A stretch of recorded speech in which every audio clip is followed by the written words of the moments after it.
Et bien bonjour à toutes et à tous, c'est Bargouda, on se retrouve aujourd'hui pour une nouvelle vidéo. Aujourd'hui c'est une vidéo très spéciale, rien de très drôle dans cette vidéo, alors c'est pas un coup de gueule, rien du tout. C'est une vidéo que je fais un petit peu à l'arrache, c'était pas prévu, j'étais en train de tourner justement une autre vidéo qui va sortir dans 2 semaines, qui sera bien plus travaillée et il y aura de la bonne humeur disons. Aujourd'hui je fais cette vidéo, j'ai beaucoup réfléchi avant de la faire, parce qu'il y a des gens qui ont été choqués avec ça et que je voulais pas forcément remuer le couteau dans la plaie disons. Donc voilà, on va passer directement au sujet. Ce qui s'est passé c'est que dans la nuit du 21 au 22 juillet, je suis là à peu près 24 heures après cet événement. Dans ma région, même dans le village où j'habite, on s'est pris un orage d'une violence assez incroyable. Il a plu en 3 heures, ce qui pleut en moyenne pendant 1 mois. Donc c'est pour faire un petit peu une image de la quantité d'eau qu'il pouvait y avoir durant cette nuit là. Personnellement chez moi, on a eu une petite inondation dans la cave, 5 cm d'eau. C'est pas grand chose franchement par rapport au reste du village qui à certaines places avait 1,50 m dans leur maison. D'eau donc, hein, 1,50 m ça fait là, hein. Je suis pas très grand, moi je serais presque sous l'eau. Après voilà, chez nous on a pris ça un petit peu à la rigolade, on a évacué cette eau et puis voilà, on en rigolait pour finir. Sauf que le lendemain, au moment du réveil, c'était bien plus violent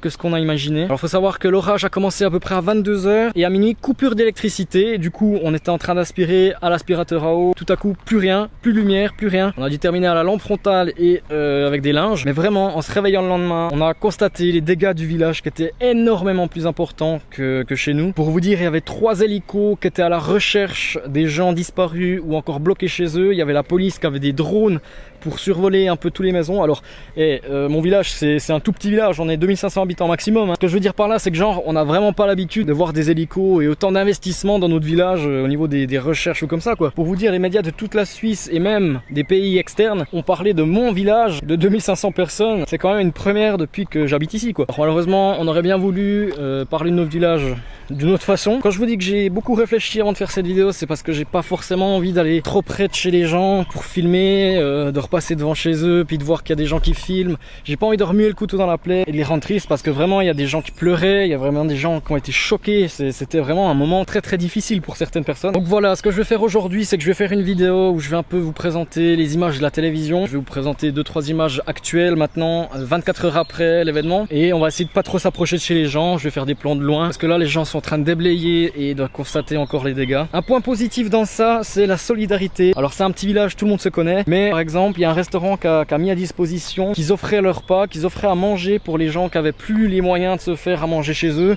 ou qui avaient carrément plus les moyens d'habiter chez eux. Il y a des gens qui ont proposé aux autres gens de loger chez eux en attendant de se faire reloger. Vraiment les gens sont solidaires et c'est une belle image, franchement ça donne une belle image de ce village. Bon, cette intro est très très longue, je voulais vraiment vous mettre dans le contexte. De toute façon cette vidéo je la fais pas pour faire le buzz, je la fais pas pour faire des vues. Je vous demanderai pas de like pour soutenir les gens de mon village. Ce que je voulais juste c'était vraiment en parler. J'ai ce besoin de sortir ma caméra et de vouloir montrer un peu ce qui s'est passé. Parce que voilà, on voit ça à la télé, franchement ça m'était jamais arrivé auparavant. Je me disais ça arrive qu'aux autres quoi. Ben non, voilà, aujourd'hui c'est dans mon village que c'est arrivé. Et voilà, je vous fais cette vidéo. C'est peut-être con, hein, j'ai peut-être pas le lieu de la faire, mais ça me fera du bien. On va pas en pleurer, il y aura pas de trucs choquants. Mais comme ça j'aurais fait cette vidéo et je serai content.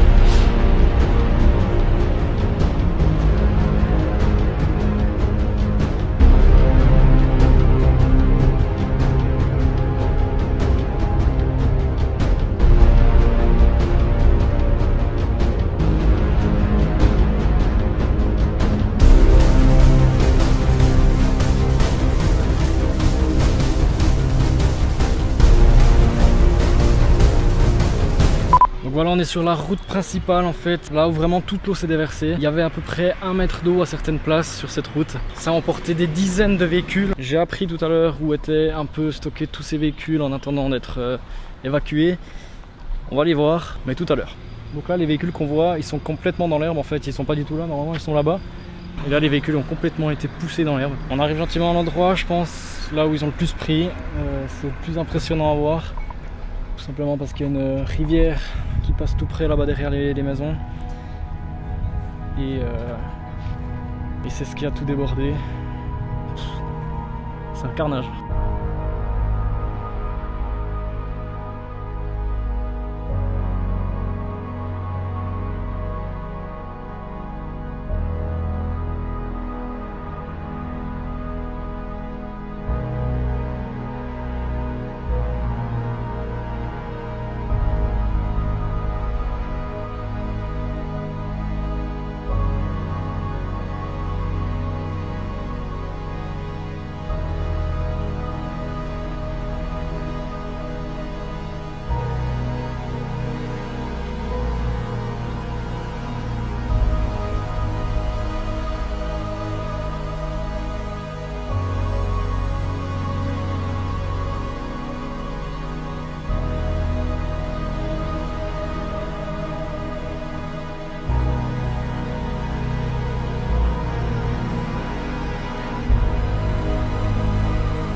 C'est devant cette maison qui avait 1,50 m d'eau, il paraît.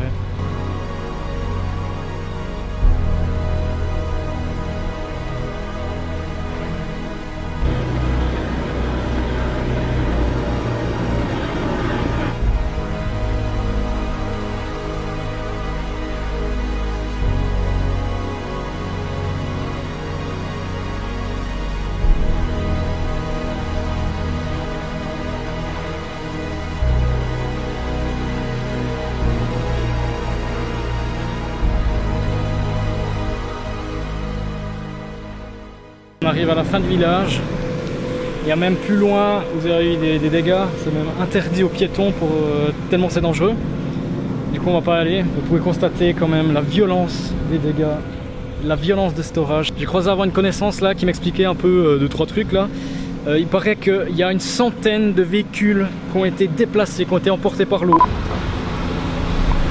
Ceci est une bouche d'égout, donc tous les graviers qu'on peut voir là, ça vient de la rivière qu'il y a là, tout cela là aussi. Et c'est ce qu'ils ont sorti de la rivière pour que l'eau puisse quand même circuler, parce que l'après-midi après cette nuit passée là, il attendait des orages. Alors avec beaucoup de chance on n'en a pas eu, mais ils ont vite évacué déjà un maximum de choses pour recevoir l'éventuel orage. C'est un village, franchement, ça fait 20 ans que j'y habite, j'ai quasiment toujours habité. Bah voilà quoi, enfin... Ça se reconstruit, mais il y a quand même des choses bien fracassées, quoi. C'est ce restaurant là, il vaut la peine d'être montré, qui offre des repas à tous ceux qui peuvent plus cuisiner chez eux ou plus faire à manger. Bienvenue au au cimetière de voitures, je peux appeler ça comme ça. Regardez ça, purée, il y en a ça va, elles ont pas grand chose. Mais alors celle-là, mon vieux,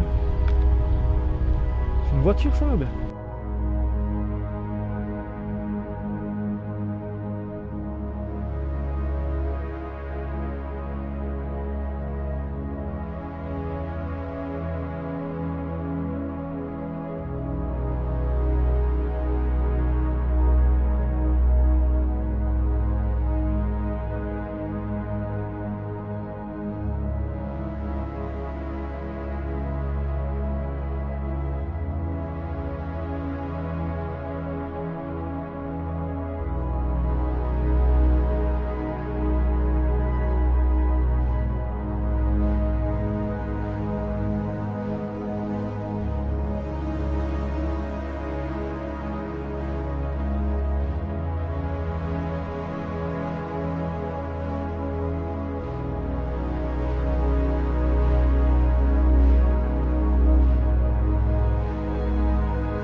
Parler un petit peu de la chatte que j'ai.